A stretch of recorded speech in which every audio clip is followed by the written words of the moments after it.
né? Você vê a bola e o golaço que fez o Bitelo, por exemplo. Tem uma grande liderança que hoje nem jogou, que é o Soares, mas que quando precisa, quando tem que bater o pênalti decisivo, ele vai lá e assume essa responsabilidade. Mas tem um modelo de jogo, tem um conceito que me agrada demais. E aí eu acho que é o Renato Gaúcho.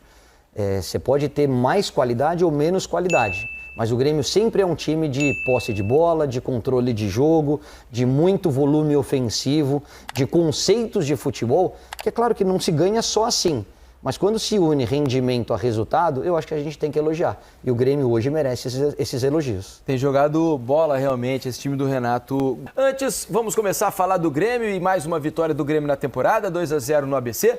Por isso, já estão aqui Pedrinho e Lédio Carmona, o intrépido, que vão comentar sempre, né, com a brilhante capacidade que eles têm, já que vocês estão acostumados, essa vitória do Grêmio. Hoje eu diria que não foi uma exibição daquelas do Grêmio, mas foi consistente. O Grêmio bateu um adversário, eu diria até que dos mais difíceis dessa fase, porque o ABC tem conseguido bons resultados quando joga em casa. Eram 32 jogos sem perder no estádio Frasqueirão, né, Lédio? Boa noite, meu amigo. Boa noite, Felipe. Meu amigo PC, Caioba, bom te ver. Cara, não dava pro Grêmio jogar um jogo exuberante hoje, né? Não dava. Primeiro que o ABC é um bom time. Segundo que a Frasqueira estava cheia, o estádio estava lotado, pressão, e o gramado era muito ruim. O que atrapalha um time, como você mesmo já disse, o Caio disse, né? Um time muito técnico, de posse de bola, de toque de bola, que é o Grêmio. Então, as condições eram muito difíceis para o Grêmio. O Grêmio muito desfalcado, sem nenhum atacante no time. O Grêmio não tinha nenhum atacante na sua escalação inicial. Era Vina e Cristaldo um pouco mais adiantados. Eu achei que o ABC ia para a pressão, né, Pedrinho? Que ia tentar sufocar o Grêmio, como deu muito trabalho ao Vasco em São Januário, eliminou o Vasco em São Januário. Mas o ABC acho que respeitou muito o Grêmio. E quando o Grêmio se deu conta disso no segundo tempo, mesmo com um gramado ruim e com o desgaste físico do ABC na parte final, o Grêmio achou os espaços, com o talento do Bitelo e do Vila Sante, construiu uma vitória que praticamente garante a classificação do Grêmio para a próxima fase. O ABC vai ter que sair, vai ter que ir para a Arena, vai estar lotada a Arena do Grêmio em Porto Alegre. Acho muito difícil que o Grêmio deixe escapar essa classificação. Foi uma vitória maior do que eu imaginava para o Grêmio, pelas condições. Time desfalcado, gramado ruim, adversário tinhoso, que é o ABC, mas o Grêmio volta com a classificação bastante encaminhada para Porto Alegre.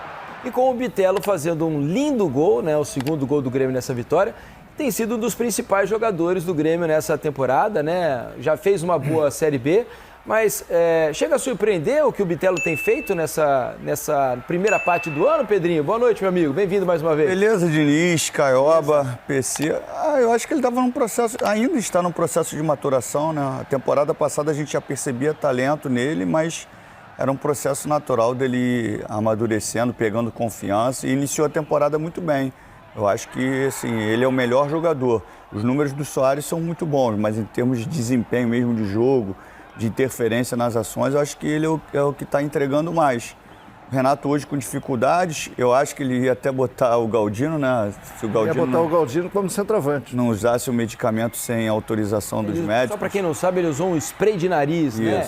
E é uma medicação proibida, né? Por causa do doping, né? Então, para não correr nenhum risco, os médicos sugeriram para que ele não fosse nem convocado para o jogo. E aí o Renato opta por uma formação de 3 zagueiros que precisa de algum tempo de processo ali para você elaborar alguns movimentos. Primeira vez que ele usa? Não. Primeira vez que ele usa, eu acho que ele sentiu dificuldade, foi um time muito espaçado, e aí entra no que o Caioba falou, o jogo do Renato é um jogo de aproximação. No segundo tempo ele consegue fazer isso, né? Se aproximar um pouquinho mais, o ABC cai muito de rendimento, e aí ele não faz nem muita força para encontrar os espaços, né?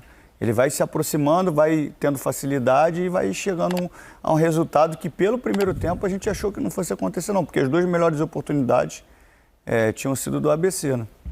Agora, o Grêmio encaminha a sua classificação. A gente está numa semana de estreia no Campeonato Brasileiro. Ouvi vocês respondendo a pergunta da Renata ali no final da transmissão, do que o Grêmio pode fazer. Mas acho que para o torcedor estar animado, né? Eu não imaginava, confesso, o Grêmio está nesse ponto, pelo que terminou a temporada 2022. A Série B foi muito doída para o Grêmio, não foi uma Série B em que o Grêmio sobrou ao longo da competição, mas o Grêmio conseguiu uma reestruturação mais rápida do que eu particularmente imaginava para esse ponto da temporada. Não acha, Caio? Depois queria ouvi-los também. Caio, PC. Eu penso como você. Acho que as respostas estão vindo, e aí você usa muito bem o estadual e um título te dá muito mais confiança no trabalho. Agora, a gente tem que ter um pouquinho de calma e não colocar o Grêmio como candidato ao título. Aí eu acho que você ainda tem um Palmeiras, você ainda tem um Fluminense, eu acho que esses dois, ao lado do Atlético Mineiro, hoje são as 3 grandes forças do nosso país aqui para esse início de Brasileirão. Mas ele tem tudo para fazer um campeonato absolutamente seguro e sonhar com vaga de Libertadores. Aí você tem que esperar, ver se chega mais alguém, se você perde algum jogador, tem lesões, tem uma série de circunstâncias no meio do caminho. Mas hoje eu acho que o Grêmio já se coloca à frente de muito time pelo que vem apresentando na temporada. Tem tudo para fazer um campeonato sem sobressaltos, mas não com a ambiciosa pretensão de ficar brigando lá em cima. Primeira parte, quando você vende uma Série B para uma Série A, você ter a certeza, e eu entendo que essa certeza o Grêmio dá, de que vai fazer um campeonato brasileiro de Série A sem sobressaltos, sem pânico, já é um ponto. O outro ponto aí é aperfeiçoando cada vez mais. É claro que essa equipe ela tem uma fórmula de jogar que, como Pedrinho e Caio falaram, o Lédio também, passa por aproximação, mas o Renato, ele se caracteriza por, em todas as equipes que treina, querer sempre um jogador de velocidade, aberto pelo campo, pelo lado do campo, com a característica de driblador. Esse jogador que ele tem no momento no Grêmio é o Ferreira.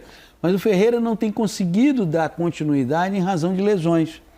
Porque então, acredito até que o Grêmio possa ir ao mercado, lá no início da temporada, lembra? Falaram do Michael. Isso. Que para o Renato, pela maneira como ele olha futebol, seria um jogador espetacular, se encaixaria ali de primeira. Mas ficou uma negociação muito complicada. Agora, ter a garantia ou passar a certeza de que vai fazer um campeonato brasileiro sem sobressaltos, isso o Grêmio já conseguiu. Posso pegar uma carona nisso que o PC falou? Ele falou do Ferreira, ele tem toda a razão, porque falta um pouquinho de jogador de velocidade, né, de beirada para você atacar espaço, para você ter um pouco mais principalmente quando você propõe um jogo de contra-ataque. Mas tem um outro detalhe, uma outra posição, que se você for analisar os times do Renato, que ele não abre mão e que dita muito o ritmo do meio de campo, que é o segundo homem. Então era lá atrás foi o Arthur, que fazia segundo ou primeiro, foi o Maicon, que também fazia primeiro ou segundo, depois veio o Matheus Henrique, agora ele descobre o Bitelo, então ele gosta dessa característica. Tem o PP, né? E tem o PP. É um ótimo jogador dessa função que também vinha fazendo uma temporada muito boa, espetacular. Mas o PP eu já acho que já é mais parecido com o Maicon, já é maior, já não é um cara tão dinâmico, né? Um cara que faz o jogo andar. Mas assim, são características de meio-campistas que fazem com que o Grêmio tenha muito volume ofensivo, porque são caras que tratam bem a bola, que gostam de ter o manuseio dela, que não rifam, que não saltam o meio de campo. Então, assim, essa segunda, assim como o PC falou do Ferreira, esse camisa 8 e às vezes até o 5 do time do Renato é um jogador muito inteligente. Isso faz com que o time vire. Sabe que, pensando nisso aqui, Pedrinho e Lédio, né, sobre as opções que o Grêmio deixou de ter nessa partida, né, por uma série de razões, jogadores que não estiveram nesse jogo contra o ABC, eu já estou até achando que o Grêmio tem mais elenco do que eu imaginava, viu? Tem bons jogadores de fora, foi uma escalação bem forte hoje, não? Não concordo, eu acho que esse é o problema do Grêmio.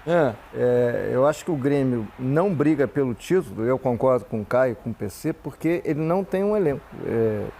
Com muitas alternativas. Veja só, do time que jogou hoje, né? Ali, Lucas Silva, Bitelo, Diogo Barbosa, Vina, o Cristaldo, todos jogadores que já foram titulares nessa temporada. São titulares. Isso. O Diogo Barbosa por causa da lesão do Reinaldo. Só por causa do Reinaldo. Então, mas aí você ainda tem. E Reinaldo fica muito tempo fora.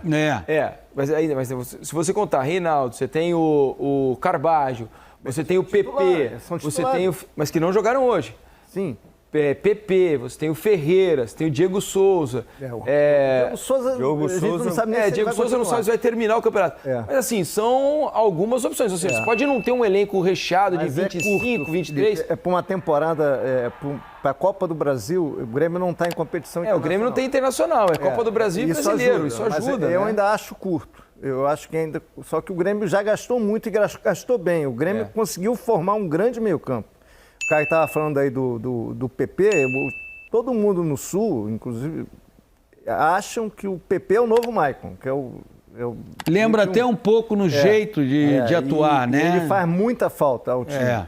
Então eles contrataram Carvalho, que é jogador de seleção uruguaia, PP, Cristaldo, que é o jogador que já tem 7 assistências na temporada. E o Soares, né? Mantiveram o Bitelo, Soares. Então, é questão do meio campo.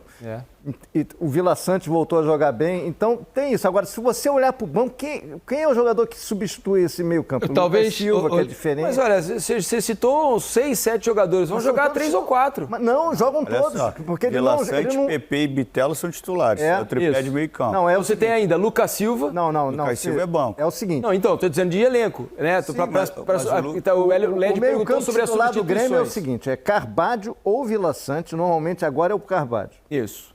PP, E Cristaldo. Bitelo, Cristaldo e Vina. São 5 no meio. Por isso que ele já não está nem fazendo muita questão de contratar mais um jogador de velocidade caro, porque ele achou o meio campo com 5. O meio campo só com o Soares na frente. Eu acho que é o só- Cristaldo e o Bitelo encostando, e o Vina encostando no Soares. Então deu certo assim. Tanto que quando o Ferreira se machuca, ele já estava jogando com 5. E o Ferreira não volta ao time titular mesmo depois que ele se recuperou. Agora machucou de novo. Então, eu acho que o time está pronto, mas o elenco não está pronto. Por isso, eu acho que o Grêmio briga por vaga na Libertadores.